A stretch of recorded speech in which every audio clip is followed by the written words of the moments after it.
নমস্কাৰ আপোনাক স্বাগতম আপুনি চাই আছে মিড ডে 18 মই জয়ন্ত মাধৱ গোস্বামী মৰিয়নিত মুখ্যমন্ত্ৰীৰ প্ৰচাৰ আজি ডক্টৰ হিমন্ত বিশ্ব শৰ্মাই ৰূপজ্যোতি কুৰ্মীৰ হৈ প্ৰচাৰ চলাইছে মৰিয়নিৰ 4খনকৈ সভাত অংশগ্ৰহণ কৰিব এই 4টা স্থানত নিৰ্বাচনী প্ৰচাৰ চলাব মুখ্যমন্ত্ৰী ডক্টৰ হিমন্ত বিশ্ব শৰ্মাই হাতীগড় চাহবাগিচাৰ খেলপথাৰত জনসভাত অংশ ল'ব ইয়াৰ পিছতে নাগাজাংকা ফুটবল খেলপথাৰ দিহিঙীয়া পাৰ চাহবাগিচাৰ খেলপথাৰত নিৰ্বাচনী প্ৰচাৰ চলাব লগতে তিৰুৱাল প্ৰাথমিক বিদ্যালয়ৰ খেলপথাৰতো জনসভাত অংশ ল'ব মুখ্যমন্ত্ৰীয়ে এই প্ৰচাৰ সভাৰ পোনপটীয়া সম্প্ৰচাৰ এই মুহূৰ্তত আগবঢ়াইছো আমাৰ মৰিয়নিত 40খন আৰু বাগিচা আছে আৰু এই 40খন বাগিচাৰ কাৰণে আজিৰ দিনটোতে মই আৰু 1 কোটি টোটাল 40 কোটি টকা স্যাংশন কৰি দিছো যাতে সকলো জায়গাতে আমাৰ লাইনৰ ৰাস্তা কমপ্লিট হৈ যাব পাৰে ঠিক আছে সব জায়গাত যাতে লাইনৰ ৰাস্তা কমপ্লিট হৈ যাব পাৰে ৰাস্তা হল ৰাস্তাৰ পিছত আমাক কি লাগিব খোৱা পানী যদি পানী না থাকে বাগানত ডায়েৰিয়া হৈ থাকিব বাগানত বেমাৰ আজাৰ হৈ থাকিব সেই কাৰণে আমি কি সিদ্ধান্ত লৈছো যে আমাৰ যি জল জীৱন মিছন আছে এই জল জীৱন মিছনৰ অধীনত প্ৰত্যেক বাগিচাতে আমি ওয়াটাৰ সাপ্লাই স্কিম বনাম আৰু এই স্কিমত ইলেক্ট্ৰিচিটিৰ টকা বাগানৰ মানুহে দিব নালাগে আৰু যি কেমিক্যাল হ'ব সেইটো বাগানৰ মানুহে দিব নালাগে সেইটো ৰাজ্য চৰকাৰে দিব 6 মাহৰ ভিতৰত মৰিয়নি সমষ্টিৰ 40খন বাগিচাত প্ৰত্যেক ঘৰ লেবাৰ আমাৰ ওয়াৰ্কাৰৰ ঘৰত আপোনালোকে খোৱা পানী পাব এই প্ৰতিশ্ৰুতি মই আপোনালোকক দিব খুজিছো সবেই পাব টেপ আৰু টেপত পানী আনিব দূৰত যাব নালাগে নিজৰ ঘৰতে টেপ খুলিলে আপোনালোকে পানী পাব দ্বিতীয়তে আমাৰ বাগানত সৌভাগ্য আঁচনি আহিলে লাইনত ৰাস্তা লাইনত ইলেক্ট্ৰিচিটি হল কিন্তু কিছুমান লাইনত এতিয়াও ইলেক্ট্ৰিচিটি হোৱা নাই মই আপোনালোকক আজি কথা দিছো যে মৰিয়নি সমষ্টিৰ প্ৰত্যেকজন বাগিচাৰ শ্ৰমিকৰ ঘৰত আমি লাইটৰ যোগান ধৰিম এই প্ৰতিশ্ৰুতি মই আপোনালোকক আজি দি থৈ গৈছো চতুৰ্থতে আমাক বাগিচাত কি প্ৰয়োজন আমাক শিক্ষাৰ প্ৰয়োজন যদি ল'ৰা ছোৱালী এডুকেটেড নহয় তেতিয়াহলে আমি আগবাঢ়ি যাব নোৱাৰো তাৰ কাৰণে আমি কেইটামান কাম কৰিব খুজিছো এটা হল যে আমি মৰিয়নি সমষ্টিত 40খন চাহ বাগিচা আছে এই 40খন চাহ বাগিচাত আমাক এলপি স্কুল আছে কিন্তু এমিৰ পৰা হায়াৰ সেকেন্ডাৰী লৈকে আমাৰ স্কুল নাই এতিয়া আমি নতুন হাই স্কুল বনাইছো কেইটা হাই স্কুল আহিছে মৰিয়নি 3টা হাই স্কুল আহিছে কিন্তু বাগিচা আছে 40টাৰ এগেইনষ্টত হাই স্কুল আহিছে 3টা আমি এতিয়া ঠিক কৰিছো যে আমাৰ বাগিচাত স্কুল লাগিব ক্লাস 6ৰ পৰা 12 লৈকে কাৰণ এলপি স্কুল আছে হাই স্কুল আমি বনাইছো কিন্তু মাজত এমি স্কুল নাই মাজত হায়াৰ সেকেন্ডাৰী স্কুল নাই সেই কাৰণে মৰিয়নিত আমাৰ বাগিচাৰ মানুহৰ কাৰণে আমাক যি কম্পোজিট হাই স্কুল বুলি কয় ক্লাস 6 টু ক্লাস 12 এই 6 পৰা 12 লৈকে মৰিয়নি সমষ্টিত মই নতুনকৈ 10টা হাই স্কুল আপোনালোকক বনাই দিম এই প্ৰতিশ্ৰুতি মই আপোনালোকক দিছো এতিয়া ৰূপজ্যোতিয়ে কৈছে এটা হাতীগড়ত আজিয়ে দি দিব লাগে ঠিক আছে এটা হাতীগড়ত আমি আজিয়ে দি দিম হ'ব ইয়াৰ পিছত আমাৰ মৰিয়নি কলেজ আছে কিন্তু বাগিচাত ল'ৰা ছোৱালী যেতিয়া মেট্ৰিক পাছ কৰিব হায়াৰ সেকেন্ডাৰী পাছ কৰিব আৰু গাঁৱৰ ল'ৰা ছোৱালী যেতিয়া পাছ কৰিব তেতিয়া আমাৰ কলেজত সিট কমি গৈ থাকিব সেই কাৰণে আজি দিনটোতে মই ঘোষণা কৰিছো যে মৰিয়নি সমষ্টিত আমি নতুনকৈ এখন চৰকাৰী কলেজ মৰিয়নি ৰাইজৰ কাৰণে আমি স্থাপন কৰিম শ্ৰদ্ধা ৰাইজ ইয়াৰ লগে লগে আমাৰ যি কালচাৰেলৰ কাম আছে আৰু আমাৰ যি স্পৰ্টছৰ কাম আছে মৰিয়নি সমষ্টিত আমি ইতিমধ্যে 12 কোটি টকা দিছো এখন ডাঙৰ ষ্টেডিয়াম বনাবৰ কাৰণে কিন্তু তাৰ লগে লগে আমাৰ মৰিয়নি সমষ্টিৰ যি 40খন বাগিচা আছে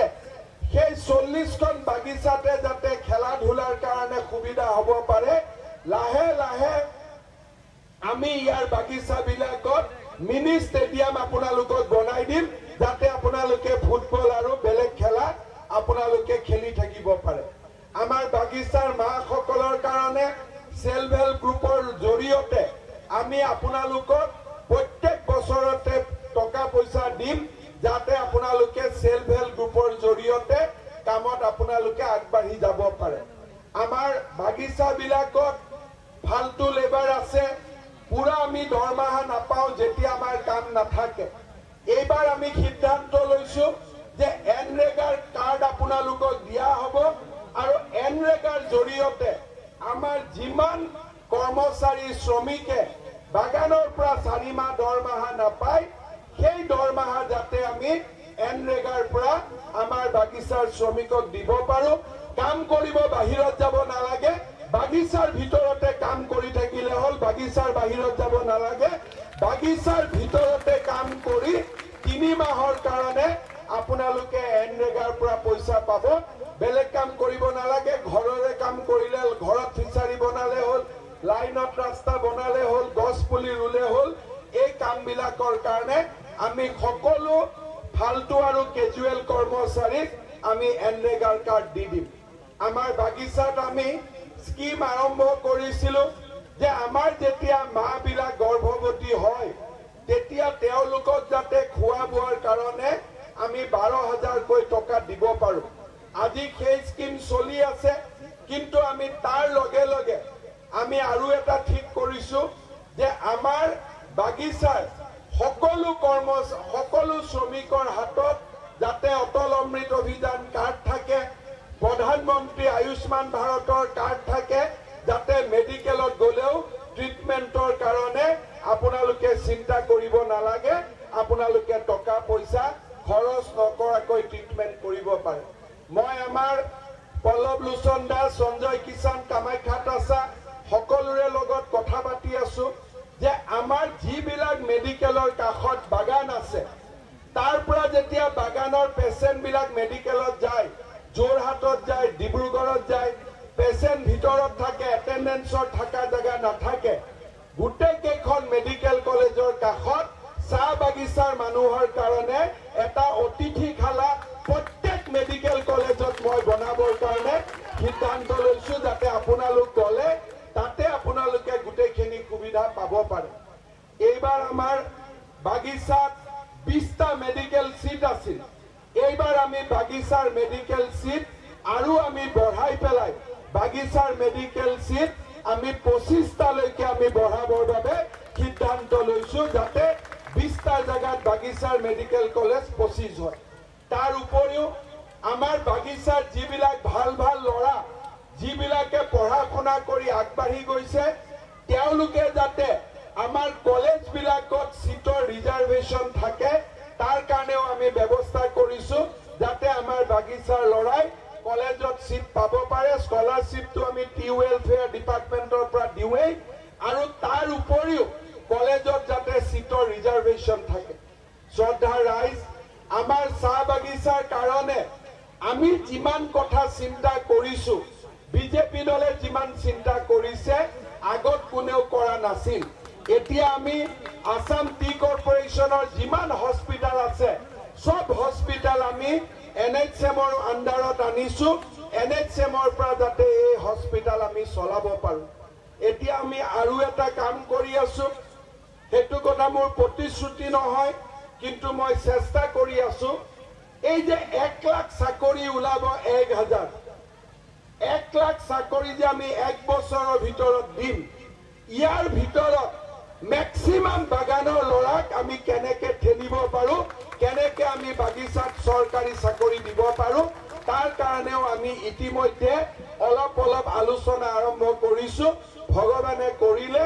ওবিসি ৰিজাৰ্ভেশনৰ মাজতে বাগিচাৰ মানুহৰ কাৰণে আমি চাকৰি ৰিজাৰ্ভেশন আনিবৰ কাৰণে আমি চেষ্টা কৰি আছো যেনেকে মেডিকেলৰ সিটৰ ৰিজাৰ্ভেশ্যন হৈছে যাতে কমকৈ হলেও বাগিচাৰ মানুহৰ কাৰণেও যাতে চাকৰি ৰিজাৰ্ভেশ্যন হ'ব পাৰে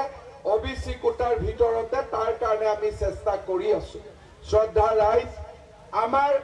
5 বছৰ যেতিয়া চৰকাৰ হ'ব বাগিচাৰ মানুহক বাগিচাৰ অতিৰিক্ত মাটিত ভূমিৰ পট্টন দিয়া আগতে বাগিচাত মেনেজাৰে ঘৰ বনাব নিদিছিল প্ৰধানমন্ত্ৰীৰ ঘৰ বিজেপি চৰকাৰৰ দিনত ঘৰ বনোৱাও এলাও হ'ল মাটি য'ত যেনেকে পাৰো আমাৰ গাঁৱত থকা বাগিচাৰ মানুহ আদিবাসী মানুহক মাটিৰ পট্টা দিয়াকে ধৰি বিভিন্ন কাম আমি হাতত লৈছো আৰু মোৰ বিশ্বাস যে 5 বছৰ যদি আমি কাম কৰিব পাৰো আমি অসমৰ চাহ বাগিচাৰ লোকক বহুতখিনি আগুৱাই লৈ যাব পাৰিম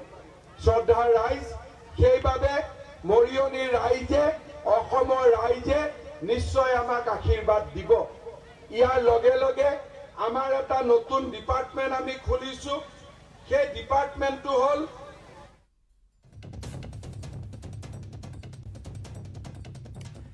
এয়া মৰিয়নিৰ জনসভাত মুখ্যমন্ত্ৰী ডক্টৰ হিমন্ত বিশ্ব শৰ্মা বিজেপিৰ প্ৰাৰ্থী ৰূপজ্যোতি কুৰ্মীৰ হৈ প্ৰচাৰ চলাইছে প্ৰতিশ্ৰুতিৰ সম্ভাৰ লৈ নিৰ্বাচনী সভাত অংশগ্ৰহণ কৰিছে মুখ্যমন্ত্ৰী ডক্টৰ হিমন্ত বিশ্ব শৰ্মাই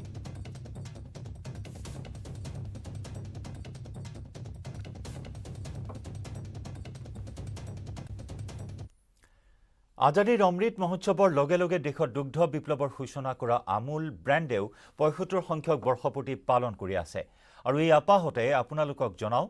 আমুলে কেনেকৈ সময়ে সময়ে সফলতাৰ কাহিনী দেশে বিদেশে প্ৰচাৰ কৰি আহিছে আমুলে কেনেকৈ নিত্য নতুন ধৰণে নিজৰ উৎপাদিত সামগ্ৰীৰ বিষয়ে জনসাধাৰণক জনাই আহিছে আমুলৰ প্ৰকৃত বিজ্ঞাপনে নতুন কাহিনী কয় আমুলে সদায় চেষ্টা কৰে নিজৰ কথা নিৰলে আৰু আমোদজনকভাৱে কেনেকৈ আপোনালোকৰ ওচৰলৈ লৈ যাব পাৰে চাৱাহক আমুলৰ এই অমূল্য কাহিনী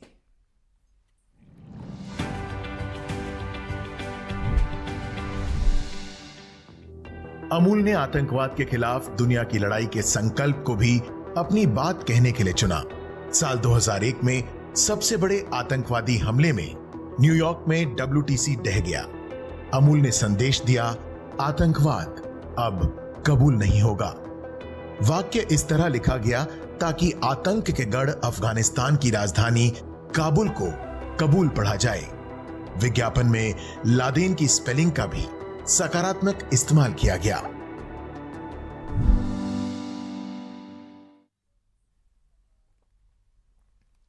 মিডিয়া 18 পৰৱৰ্তী অংশলৈ যোৱাৰ পূৰ্বে লৈছো এটি বাণিজ্যিক বিৰতি মই ব্যৱহাৰ কৰোঁ আটাইতকৈ সবল আৰু সতেজ চিমেণ্ট সূৰ্যা চিমেণ্ট অটুট ঘৰ অটুট মহানগৰীৰ পশ্চিম বৰাক গাঁৱত মহিলাক হত্যাকাণ্ডৰ নতুন মোৰ স্বামী সন্তোষ গুপ্তাই পৰিকল্পিতভাৱে হত্যা কৰিছিল পত্নী আন্তিমা গুপ্তাক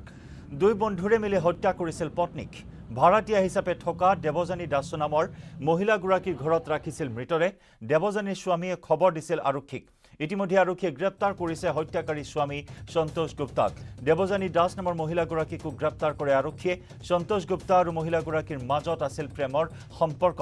ঘটনাত জড়িতৰ অভিযোগত ৰাজেশ গুপ্তা নামৰ এজনক আটক আৰক্ষীৰ পত্নীক হত্যা কৰি অপহৰণৰ নাটক ৰচিছিল সন্তোষ গুপ্তাই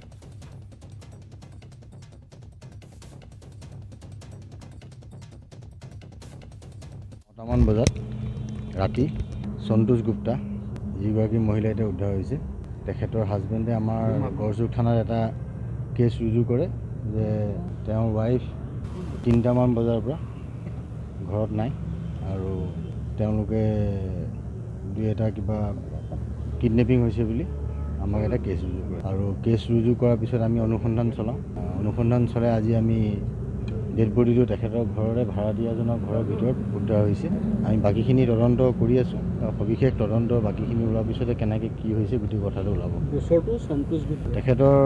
হাজবেণ্ড সন্তোষ গুপ্তা তেখেতে গোচৰ দিছে কালি দিছিলে আৰু এইটো ঘৰতে সন্তোষ গুপ্তা থাকে নে বেলেগত থাকে নাই সন্তোষ গুপ্তা এইটো ঘৰতে থাকে আৰু বডিও আজি ইয়াতে ওলাইছে সন্তোষ গুপ্তা এতিয়া পাইছে নাই আপোনালোকে কালি আছে সন্তোষ গুপ্তাই কমপ্লেইনেণ্ট তেখেতক সোধপোছ কৰি আছিলোঁ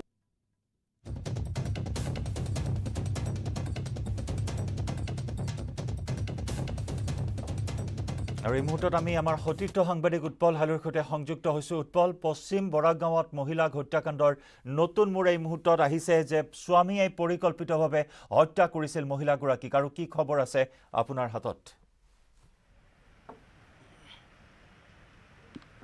হয় চাওক, এক চাঞ্চল্যকৰ হত্যাকাণ্ড সংঘটিত কৰিছে পশ্চিম বৰাগাঁৱত। এক সুপৰিকল্পিত কৰিছিল আৰু যদি চোৱা যায় এক দীৰ্ঘমেধী পৰিকল্পনা কৰি এই ধৰণৰ হত্যাকাণ্ড সংঘটিত কৰা বুলি প্ৰাথমিক পৰ্যায়তে উল্লেখ কৰিব পাৰি, কিয়নো যিহেতু স্বামীগৰাকীৰ নাম উল্লেখ কৰি দিছোঁ। প্ৰথমতে তেখেতৰ নাম হৈছে সন্তোষ গুপ্তা আৰু তেখেতৰে কেম্পাছতে থকা ভাৰতীয় হিচাপে আছিলে দেৱযানী দাস আৰু তেখেতৰ স্বামী অভিজিত দাস। অভিজিত দাসে আৰু বাসগৃহত এই হত্যাকাণ্ড সংঘটিত কৰি তাতে মৃতদেহটো ৰখা হৈছিলে। আৰু প্ৰাথমিক পৰ্যায়ত যেতিয়া দেৱযানী দাসক আটক কৰিছিলে যোৱা নিশাই আৰক্ষীয়ে, আটক কৰাৰ সময়ত দেৱযানী দাসক আৰক্ষীয়ে সোধপোছ চলাইছিল আৰু সোধপোছ চলোৱা সময়ত দেৱযানী দাসে স্পষ্টভাৱে উল্লেখ কৰিছিলে যে তেখেতৰ বাসগৃহলৈ দুজন লোক প্ৰৱেশ কৰিছিলে আৰু সেই দুজন লোক চুপাৰী কিলাৰ তেখেতৰ সন্মুখতে হানি খুচি অৰ্থাৎ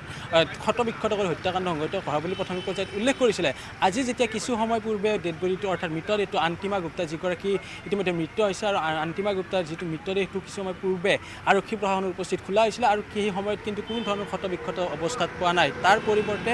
তেখেতক মৰিয়াই হত্যাকাণ্ড সংঘটিত কৰা বুলি খবৰ পোৱা গৈছে আৰু যি ধৰণৰ তথ্য দেখা গৈছে বা এটা লোৰ মাৰি সেই স্থানত উদ্ধাৰ হৈছে। আমি কিছু সময় পূৰ্বে সেই দৃশ্য সংগ্ৰহ কৰিছিলোঁ। লোৰ মাৰিডালে আচলতে দেৱযানী দাস আৰু যি তেখেতৰ স্বামী আছিলে, দেৱযানী দাসৰ স্বামী অভিজিত দাস নহয়, কিন্তু তেখেতৰ যিগৰাকী পৰকীয় প্ৰেম থকা সন্তোষ গুপ্তা আছে, সন্তোষ গুপ্তাই মিলি এই হত্যাকাণ্ড সংঘটিত কৰা বুলি প্ৰাথমিক পৰ্যায়তে আৰক্ষী প্ৰশাসনে জনাইছে। আৰু ইয়াৰ সমান্তৰালভাৱে যদিহে চোৱা যায়, দেৱযানী দাসৰ বাসগৃহত গোটেই ঘটনাটো সংঘটিত হোৱাৰ পিছত তেখেতে আৰক্ষীক কিয় খবৰ নিদিলে বা যিসমূহ তথ্য প্ৰমাণ লাগে সেই তথ্য প্ৰমাণসমূহ বিনষ্ট কৰাৰ অভিযোগত প্ৰাথমিক পৰ্যায়ত তেখেতক গ্ৰেপ্তাৰ কৰিছে দেৱযানী দাসক। আৰু তাৰ বিপৰীতে সন্তোষ দাসক গ্ৰেপ্তাৰ কৰিছে, যিহেতু তেখেতে গোটেই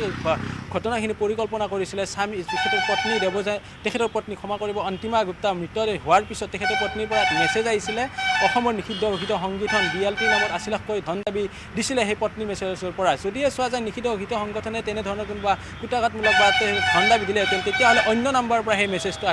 আহিলেহেঁতেন। তাৰ পৰিৱৰ্তে কিন্তু মৃত পত্নী অৰ্থাৎ মৃত যিগৰাকী আন্তিমা পত্নী তেখেতৰ মোবাইলৰ পৰা কিয় মেছেজ আহিলে, অৰ্থাৎ গোটেই ঘটনাটো যে পৰিকল্পিতভাৱে কৰিছে সেয়া প্ৰাথমিক পৰ্যায়তে ওলাই পৰিছে। আৰু গোটেই ঘটনা যদি চোৱা যায়, বিগত প্ৰায় 20 বছৰ পূৰ্বে তেখেতে বিবাহত আবদ্ধ হৈছিলে, কোনো সতি সন্তান নাছিলে, সেয়াও এটা হয়তো কাৰণ হ'ব পাৰে। কাৰণ যিহেতু তেখেতসকলৰ সতি সন্তান নাছিলে, সেয়েহে সতি সন্তান বিচাৰি অন্য মাইকীলত পৰকীয় প্ৰেম কৰিছিলে, এই ধৰণৰ কথা পোহৰলৈ আহিছে। আৰু যদিহে চোৱা যায় যিগৰাকী সন্তোষ গুপ্তাৰ নাম আমি উল্লেখ কৰিছোঁ, সন্তোষ গুপ্তাই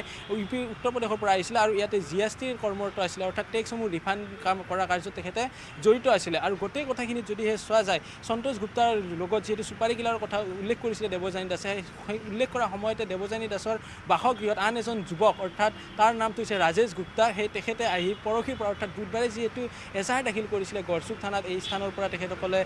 মিচিং হোৱা বুলি, আৰু সেইদিনাৰ পৰাই ৰাজেশ গুপ্তা নামৰ এজন লোক সেই ঘৰত বসবাস কৰিছিলে। আৰু এই মুহূৰ্তত মোৰ সতীৰ্থ যিখন বাহনত তেখেতৰ মৃতদেহটো আছে, এই মুহূৰ্তলৈকে মৃতদেহটো ইয়াতে আছে। এই এতিয়ালৈকে পূৰ্ব পৰিকল্পিতভাৱে এই হত্যাকাণ্ড সংঘটিত কৰিছে আৰু এই চাঞ্চল্যকৰ তথ্য ইতিমধ্যে আৰক্ষীৰ তদন্তত পোহৰলৈ আহিছে। ইতিমধ্যে অভিযুক্ত হত্যাকাৰী সন্তোষ গুপ্তাক আৰক্ষীয়ে জালত পেলাবলৈ সক্ষম হৈছে। লগতে ৰাজেশ গুপ্তা নামৰ আন এগৰাকী লোককো ইতিমধ্যে আৰক্ষীয়ে আটক কৰিছে। সমান্তৰালকৈ দেৱযানী দাস নামৰ মহিলাগৰাকীকো আৰক্ষীয়ে গ্ৰেপ্তাৰ কৰিছে।